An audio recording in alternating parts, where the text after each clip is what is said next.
Hey everyone, my name is Joshua Hall.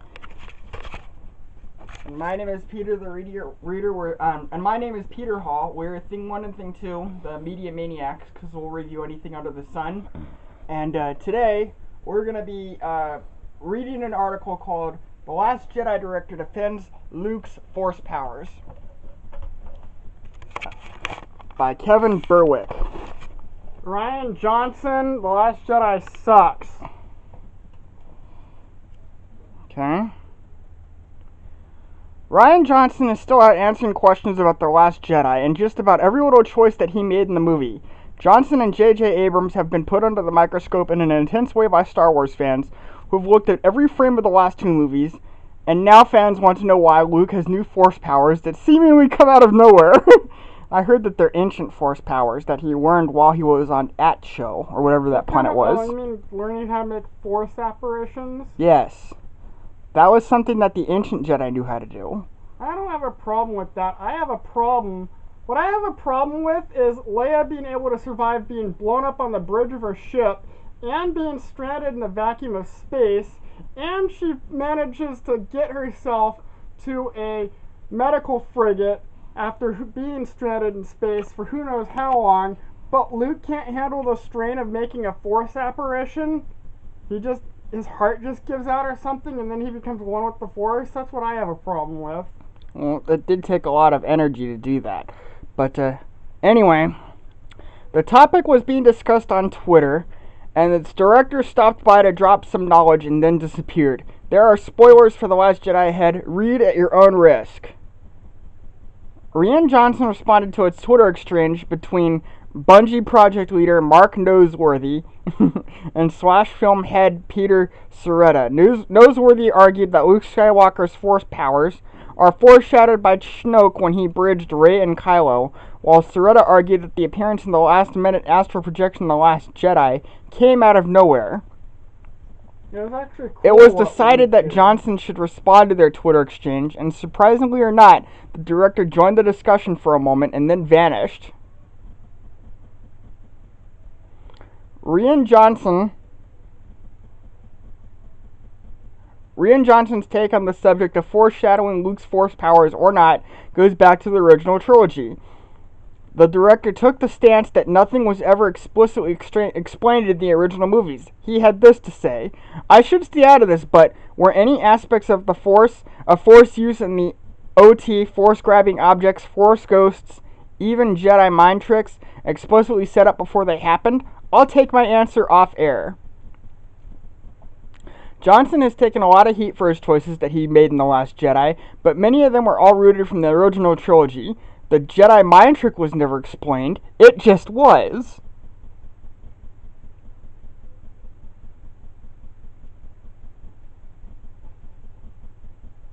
I don't have a problem with Luke's force apparition, except that it killed him, which is kind of a cop-out. Oh, brother, sheesh. A fan chimed in on the Twitter conversation to add that Emperor Palpatine used his lightning powers for the first time at the end of Return to the Jedi, which nobody argues about. The magic was just there, and it was just believed that someone as powerful as the Emperor could do such things. Much like it should be believed that Luke Skywalker can force time a meeting with Kylo Ren on Crate while he's meditating on At Show. That planet sounds weird.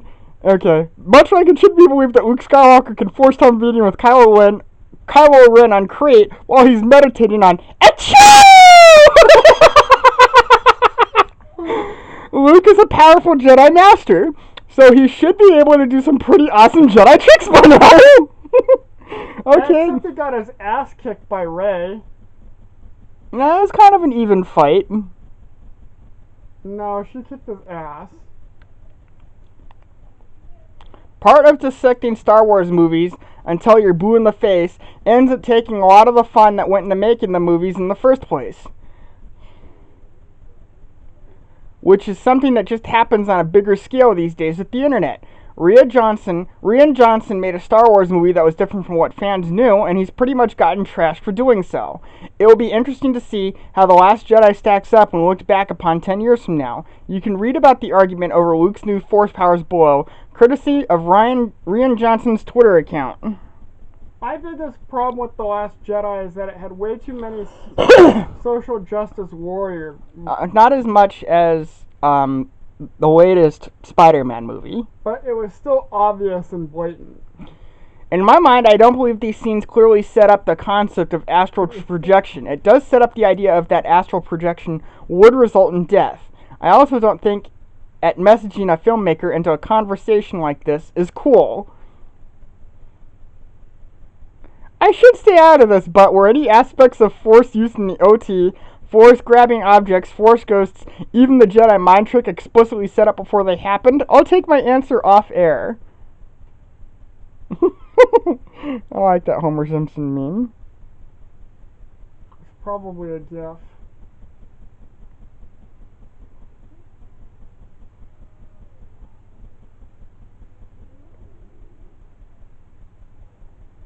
Okay. So,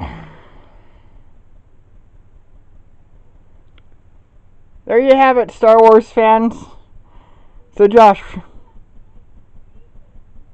I really would have liked it if Luke had just faced off with Kylo Ren personally, but his Force apparition was pretty cool, especially when he does his best Indian impression and says, "See you around, kid," but him dying was just, I felt, a pussy move. yeah, well, it's explained that doing that astral projection thing takes a lot of power. I don't know why he chose to do it that way, but he did, so whatever.